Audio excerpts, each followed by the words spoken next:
সকাল থেকে এখনো পর্যন্ত সারাদিন কোর্টেই কেটে গেছে। সারাটা দিন থানা, প্রথমে থানা, তারপরে কোর্ট করে আমি বাড়িতে জাস্ট ফিরলাম। এখন 8টা সামথিং বাজে, আমি ভিডিওটা করতে বসেছি। আমি বাড়িতে ফিরেছি ঘন্টাখানেক হবে, কিন্তু আমি চেঞ্জ করার সময় পাইনি, কারণ বাড়িতে ফেরার পর থেকেই আমি আবার লয়ারের সাথে কথা বলছিলাম। তো সেই কারণে আমি আর এখনও চেঞ্জ করতে পারিনি। ভাবলাম ভিডিওটা একবারে করে চেঞ্জ করে ফ্রেশ হয়ে তারপরে বসবো। তো যাই হোক, যেটা বলতে চাইছি, সকাল থেকে প্রায় বলতে পারো 6টা পর্যন্ত, 5:30 আমি কোর্টে ছিলাম সারাটা দিন। মানে সকাল 10টায় বাড়ি থেকে বেরিয়েছি, তারপরে থানা, তারপরে ওখান থেকে সোজা ডাইরেক্ট কোর্ট, এবং কোর্টে 3টে মাস পিটিশন রেডি করে কথাবার্তা বলে লয়ারের সাথে, তারপরে সেখান থেকে আরও একটু কাজ ছিল, সেই জায়গায় গিয়ে কাজটা কমপ্লিট করে তবে আমি বাড়িতে ফিরেছি। একটু আগে 1 ঘন্টা হবে, মানে ধরো 7টা নাগাদ আমি বাড়িতে ফিরেছি। তো আমি মানে একজন ম্যাডাম খুব খুশি হয়েছেন আমার নামে কেস হওয়ায়, ভীষণ খুশি হয়েছেন, এবং তার বক্তব্য বেশ হয়েছে, কেস হয়েছে, আমরা তো যাত্রাপালা করি, মানে আমার কথা, যেহেতু উনি আমাকেই বলেছেন কথাটা, তো যাত্রাপালা করি। আমি ম্যাডামকে এতবার রিকোয়েস্ট করলাম যে ম্যাডাম, আমি এই মুহূর্তে, আপনি যখন এই কথাগুলো আমাকে বলছেন, সেই মুহূর্তে আমি হাইকোর্টেই বসে আছি। বিশ্বাস করো, আমি অ্যাডভোকেটের নামটা নিইনি। অ্যাডভোকেটের নামটা নিলে হয়তো থরথর করে কাঁপতো যে কার আন্ডারে আমি কাজটা করছি। যাই হোক, এই দরজাটা দিয়ে দাও, বাইরের সাউন্ডটা আসবে, তুমি আসবে বলে দিইনি। তো যাই হোক, তো 3টে মাস পিটিশন রেডি হচ্ছে, সেটাও আমি বলিনি। তো আমি কি, মানে আপনি যে কথাগুলো বলছেন, আপনার এত খুশি মনের মধ্যে, তো আমার কাছে গ্রাউন্ড আছে আপনার জন্য, দেবো একটা ঠুকে। ম্যাডাম আর কোনো রকম আনসারই আমাকে দিতে পারছেন না, কোনো রিপ্লাই ব্যাক নেই। আমি অনেকটা সময় তো আমি ছিলাম কোর্টে। তারপরে সেখান থেকে আমার যেহেতু বারাসাত কোর্ট, জানো, বারাসাত কোর্টে আসতে হলো। আমি ভেবেছিলাম একটা ফুটেজ নেব, এত ব্যস্ত। তারপরে ভাবলাম কোর্টটা দেখানো লিগ্যাল কি ইনলিগ্যাল, এসব ঝামেলায় যাওয়ার দরকারই নেই, যেহেতু কোর্ট রিলেটেড বিষয়। সেই জন্য আমি আমার কাজ করে বেরিয়ে এসেছি। শুধু কাজ করে বেরিয়ে এসে শেষ হয়নি, তারপরে বাড়ি আসার পরে তো লয়ারের সাথে কথা চলছেই, কথা হলো, এবং কালকেও সকাল থেকে যুদ্ধ চলবেই, একই প্রসেসে চালাতে হবে, কিছু করার নেই। তো আমি সকালে যে ভিডিওটা তোমরা পেয়েছো, কালকে রাতেই একটা পূর্বাভাস দিয়েছিলাম যে একটা বিশাল কিছু হয়তো আসছে। দেখেছো তো, এসেছে। কারো নামে, মানে কারো নামে কেস হয়েছে, কাউকে নাকি বলা হচ্ছে থ্রেট করা হচ্ছে কেস হবে, এরকম রিলেটেড কিছু।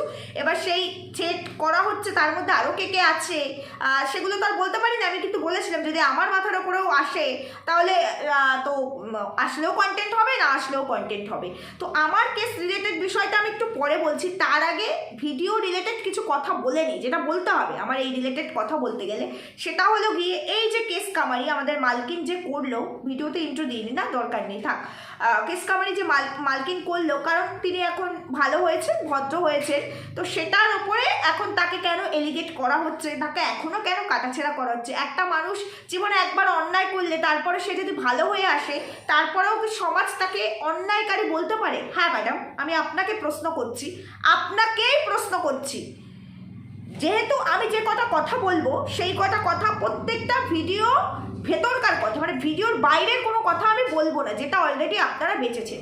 তো আমি বলতে চাইছি ম্যাডাম, দেখুন, আপনার ফ্যামিলিতেও এরকম এক্সাম্পল আছে। তো এখন ভালো হয়ে গেছে মানে তাকে কোথাও কথা শুনতে হবে না, বা এই কথাটা কোথাও, মানে আপনার নিজেদের ফ্যামিলির ভেতরেই দেখুন না, কোথাও কথা শুনতে হয় না ম্যাডাম, মানে সরি ম্যাডাম না, মালকিনকে বলছি, কোথাও কি শুনতে হয় না? অন্যায় করেছি, আমি ভালো হতে চাইছি, সমাজ থেকে এটা ডিলিট করা এত সহজ নয়। সমাজকে ভোলাতে হলে প্রথম ইনিশিয়েটিভটা আমাকেই নিতে হবে।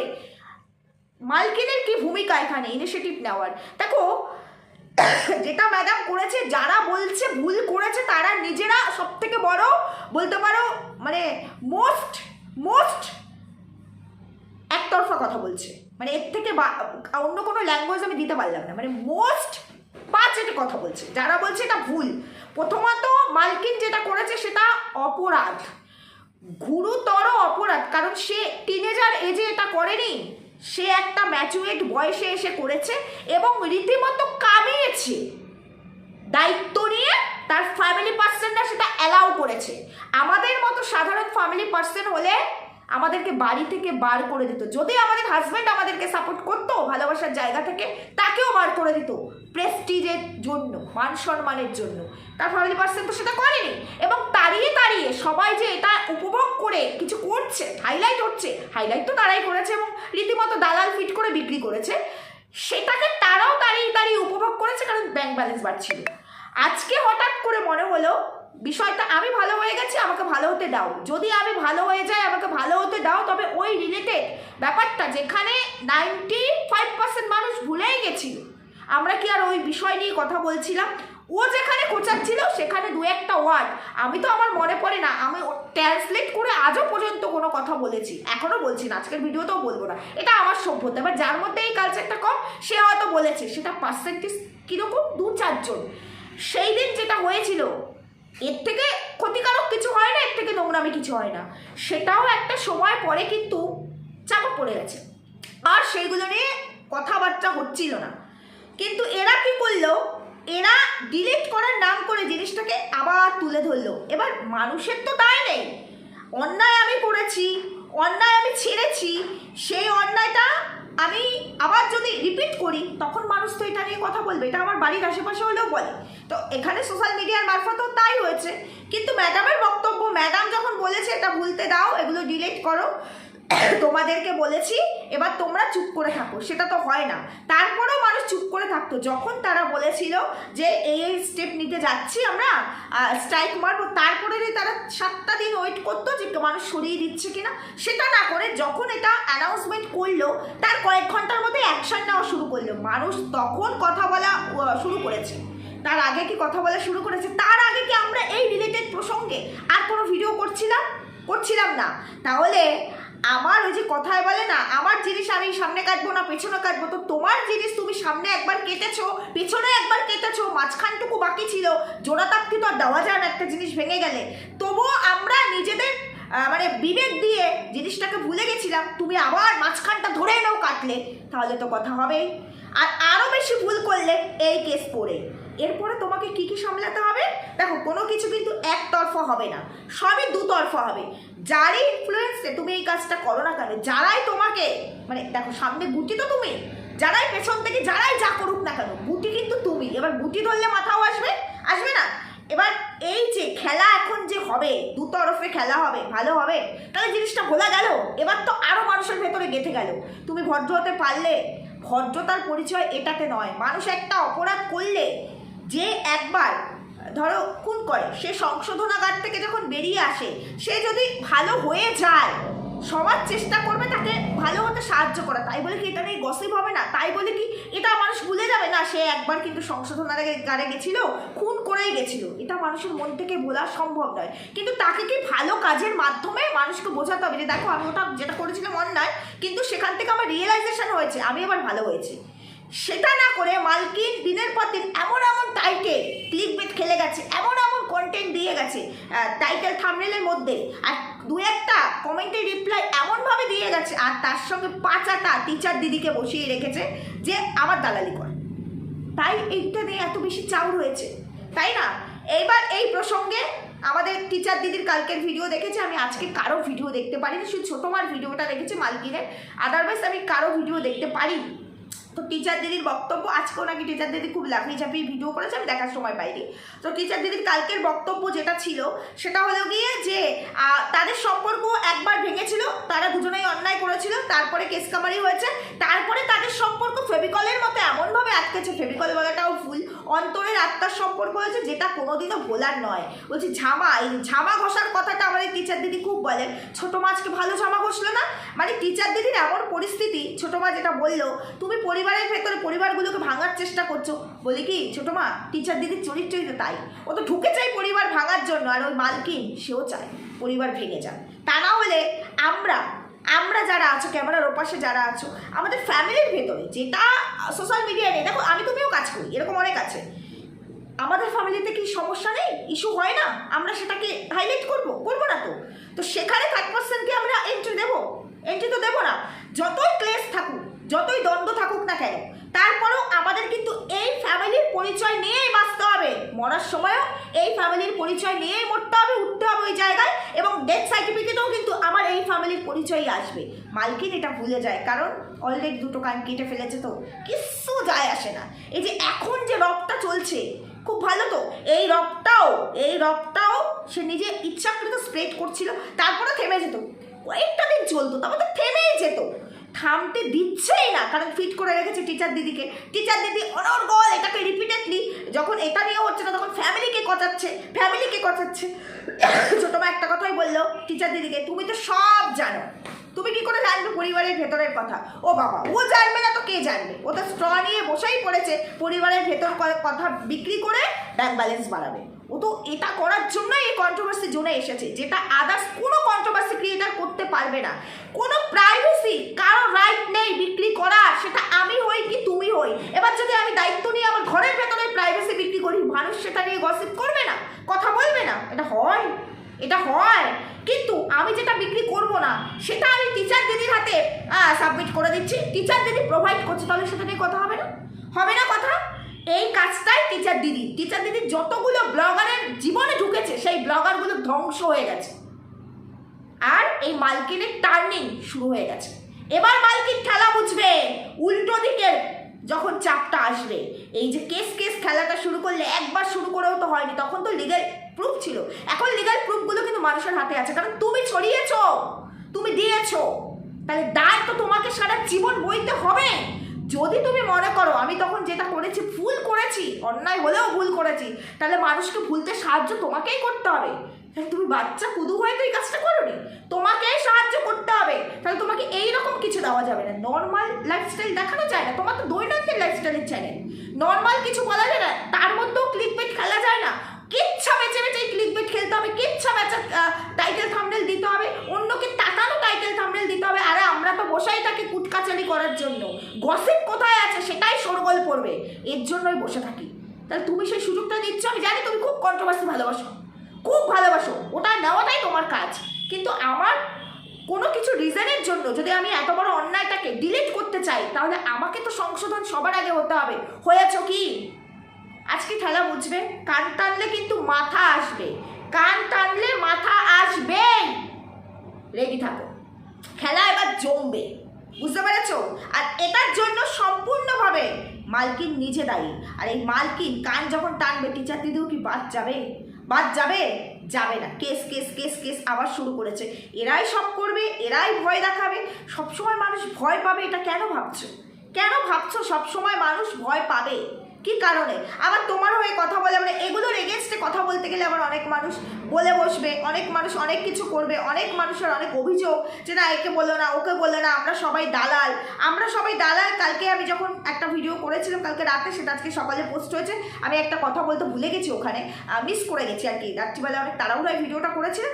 তো সেটা হলো গিয়ে যে এই যে মারুর যখন নতুন বিয়ে হয় তখন গীতাদি কিন্তু একটা গিফট দেয়, মিক্সচার মেশিন আর কি, মিক্সচার গ্রাইন্ডার গিফট করে আর কি। তো সেটা দেখো, এই ওয়াইটিতে আরও অনেক ক্রিয়েটার ছিল, অনেক কন্ট্রোভার্সি ক্রিয়েটার ছিল, কেউ কিন্তু কোনো কিছু গিফট করেনি, যারা বেশি চাপতে চায় তারাই গিফট করে। তো সেখানে গীতাদির কথা ছিল যে না, ভালোবেসে ওরা নতুন বিয়ে করেছে, গিফট করেছি। তো গীতাদি যখন সব কিছুরই প্রতিবাদ করে, এখনও করছে, তাহলে এখন আর মারুর সঙ্গে কোনো রকম গীতাদির রিলেশন দেখাই যাচ্ছে না কেন? যখন মারুকে এই যে বললো টিচার দিদি এখন ভালো হয়ে গেছে, যখন মারুর সাথে ওর যখন ভালো সম্পর্ক ছিল, তখন যে ওদের কনভারসেশন ফোনে হয়েছে, সেই রেকর্ডিং পরপর দুটো চালিয়ে যখন ছেড়েছে, তখন গীতাদি সেটা নিয়ে একটাও প্রতিবাদ কেন করেনি? কারণ এখন মালকিনের সঙ্গে আর টিচার দিদির সঙ্গে ভালো সম্পর্ক নেই এই মারুর, তাই গীতাদির সঙ্গেও সম্পর্ক নেই, এটা আমরা ধরে নিতেই পারি, কারণ আমরা যেটা দেখবো সেটার উপরে তো কথা বলবো, তাই না? ভিডিওতে যেটা দেখবো সেটার উপরেই কথা বলবো। ভুল বললাম?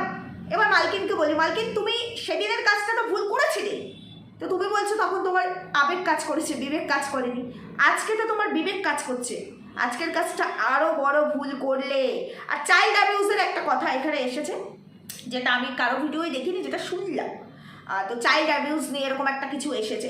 যাই হোক, আমি সবসময় বলি কোনো বাচ্চা কারো কন্টেন্ট নয়, কোনো বাচ্চাকে নিয়ে যদি কেউ কথা বলে তবে সে সবথেকে বড় নিকৃষ্ট, সে জানি বাচ্চা হোক, যেটাই হোক, তারপরে তার অস্তিত্ব নেই। তবে এটা নিয়ে যদি কিছু হয়, মানে সুটকেস যদি হয়, তাহলে সবার আগে টিচার দিদিই তো বলেছিল অন্য কারো বাচ্চার অস্তিত্ব নেই, রিসেন্ট সেই ভিডিওটা প্রাইভেটে করেছে না? তাহলে টিচার দিদি তো অপরাধ আগে করেছে, সেই অপরাধে অন্য কোনো ক্রিয়েটারও অপরাধ করেছে, তাহলে দুজনেরই তো সমান পানিশমেন্ট দেবে, তাই না? জজ তো যখন ডাকবে তখন দু তরফের কথাই শুনবে। এক তরফ মানে আমি কেস করেছি মানে শুধুমাত্র আমার কথাই শুনবে, উল্টো দিকে মানে আমি ভিকটিম, উল্টো দিকে যে আছে ক্রিমিনাল তার কথা শুনবে না, এমনটা তো নয়। কেসটা কী কারণে হলো, ও ক্রাইম কেন করলো, এটা তো বিশাল কিছু। আরেকটা কথা বলি, এই ছোট্টখাট্ট তুচ্ছ ব্যাপারে মালকিন তুমি তো আগেও জানো, করেছো, এই সোশ্যাল মিডিয়া রিলেটেড কেসগুলো স্ট্রং হয় না। বেকার হ্যারাসমেন্ট আর বেকার টাকা পয়সা খসা, আর কিচ্ছু হবে না, কিচ্ছু না। নিটফল জিরো বেরোয়, নিটফল জিরো। এটা কোনো ঘটনা তুমি দেখিয়েছো, মানুষ দেখেছে, বিক্রি হয়ে গেছে, সেটা নিয়ে মানুষ কথা বলছে। তুমি দেখিয়েছো কেন দেখিয়েছো না? তখন দেখিয়েছো বলে কি আমি এখনো দেখাবো? তোমার যখন দায় এতটাই যে তুমি তখন দেখিয়েছো আর দেখাচ্ছ না, সেটা মানুষকে ভোলাতে হবে। তবে সেই প্রথম দায়িত্ব তোমায় নিতে হবে, প্রথম পা তোমার ফেলতে হবে মানুষের মনে তোমার জায়গা করার মতো। তাহলে এই ক্লিকবেটগুলো, নোংরামি ক্লিকবেট খেলা যাবে না, কারণ সবই তো সোশ্যাল মিডিয়ায়, পার্সোনাল তো এরকম কিছু নেই। কেউ কাউকে মেরে ফেলেছে, কেউ কাউকে অ্যাটাক করেছে, এমন তো নয়। তোমার করা জিনিসের ওপরেই মানুষ কথা বলেছে, যেটা তুমি ইচ্ছাকৃত বিক্রি করে দেখিয়েছো, তখন তোমার আবেগ কাজ করেছে, বিবেক নয়। তাই ভুল অনেক বড় করে ফেললে। কেস খেলা এবার বুঝবে কেসের মজা কি, কারণ যা কিছুই হোক না কেন দু তরফেই হবে। পারবে তো নিজেকে প্রুফ করতে, পারবে তো নিট অ্যান্ড ক্লিন প্রমাণ করতে, জানি না পারবে কি না। এবার আসি আমার কেস রিলেটেড বিষয়, যেটা বলেছি সকাল থেকে এই পর্যন্ত কোর্টেই কাটলো, কালকেও প্রচুর পরিশ্রমের কাজ আছে, সারাদিন চলবে। তো যাই হোক, একজন ম্যাডাম, আমি সকালের ভিডিওটা ছাড়ার পরে আমি আর তার নাম বললাম না, চাই না, বিশ্বাস করো আমি চাই না কাউকে হাইলাইট করতে। তার খুব গায়ে লেগেছে এবং তার খুব আনন্দ হয়েছে আমি কেস খেয়েছি, তার খুব আনন্দ হচ্ছে, কারণ আমি নাকি যাত্রাপালা করি, যাত্রাপালা করি তো যাত্রাপালা করি বলে তো একটা পয়সা পাই। তবে নোংরামি কিন্তু করি না। করি কি? নোংরামি করে ব্যাংক ব্যালেন্সও ঢোকাই না, আর নোংরামি বিক্রিও করি না, আর ঘরের চার কোণও বিক্রি করি না। ডেইলি ব্লগিং যারা করে তার মানে এই নয় যে আমার ঘরের চার কোণ বিক্রি করতে হবে, আমার খাতের নিচেও বিক্রি করতে হবে, না, একদমই নয়। ডেইলি ব্লগ মানে দৈনন্দিন জীবনযাত্রা। আমি ওই 15-20 মিনিটের ভিডিওতে যেটুকু দেখাবো দর্শক সেটুকুই দেখবে, এর বাইরে দর্শকের দেখার ক্ষমতা নেই। কিন্তু এরা ইচ্ছা করে যেটা দেখানো নয় সেটাই দেখায়, যেটা দেখানোর সেটা দেখায় না, বুঝতে পেরেছো? তো তার খুব আনন্দ হয়েছিল যে ও কেস খেয়েছি। তো আমি তোমাকে সবার আগে বলি, কেস করতে গেলে একটা গ্রাউন্ড লাগে। আমার শুরু থেকে এই পর্যন্ত যতগুলো ভিডিও চলছে, দেখা হতো কারো ক্ষমতা আছে নাকি কোনো গ্রাউন্ডে আমার নামে কেস করবে? কিসের ওপর ডিপেন্ড করে? আমি না কাউকে ফিজিক্যালি অ্যাবিউজ করি, না কাউকে স্ল্যাং দিয়ে কথা বলি, না কোনো বাচ্চা নিয়ে কথা বলি, না আমি ভিডিও বহির্ভূত কোনো কথা বলি। যেটা ভিডিও, যেটা কন্টেন্ট, যেটা ফ্যাক্ট, আমি শুধু সেটুকুই বলি। তাহলে গ্রাউন্ডটা কি আমার নামে কেস দেবে? কোনো কেস আমার নামে দেওয়ার সাধ্য এত সহজ নয়। আরেকটা কথা বলি, আমি ল নিয়ে পড়াশোনা করিনি, আমার ইচ্ছে ছিল, করিনি যেটা সেটা করিনি। আমি বলবো না আমার উদারতা আমি করেছি, আমি হিস্ট্রি অনার্স করেছি, আমি ল নিয়ে পড়িনি সত্যি। কিন্তু আমার বাড়িতে অ্যাডভোকেট আছে, আমার নিজের মানে মাস্টার তো ছোটো বোন, সে একজন লয়ার অ্যাডভোকেট, তার ফাইনাল ইয়ার চলছে এই বছর। তাছাড়া আমার নিজের ঘরে একটি মানুষ আছে যে একটি কোর্টের জজ। তাই ল নিয়ে পড়াশোনা না করলেও কিছু বেসিক নলেজ আমার মনে হয় প্রত্যেকটা মানুষের আছে।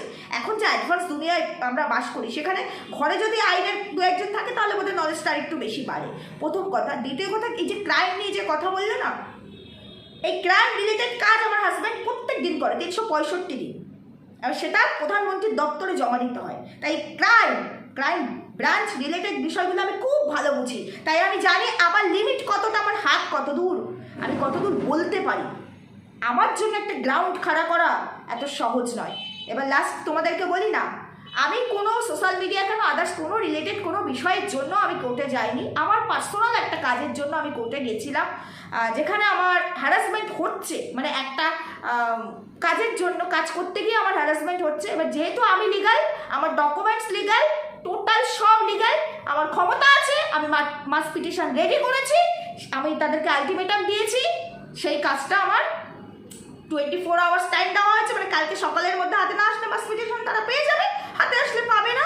সেটা নিয়ে আমি লয়ারের সাথে কথা বলছিলাম বাড়ি আসার পরেও, এবং আমার কাজ সলভ হয়ে গেছে, কারণ আমি লিগাল, বুঝতে পেরেছো?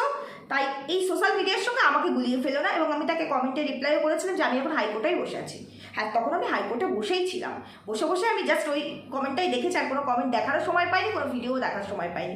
যাই হোক, আর কিছু বলতে চাই না, ঠিক বললাম না ভুল বললাম জানিও। সুস্থ থেকো, ভালো থেকো, দেখা হবে পরবর্তী ভিডিওতে। জানি না কালকেও ভিডিও করতে পারবো কি না, সারাদিন না পারলেও রাতে চেষ্টা করবো একটা করার, কারণ সত্যি কালকে আমি সারাদিন খুবই ব্যস্ত থাকবো, সম্ভবই নয়।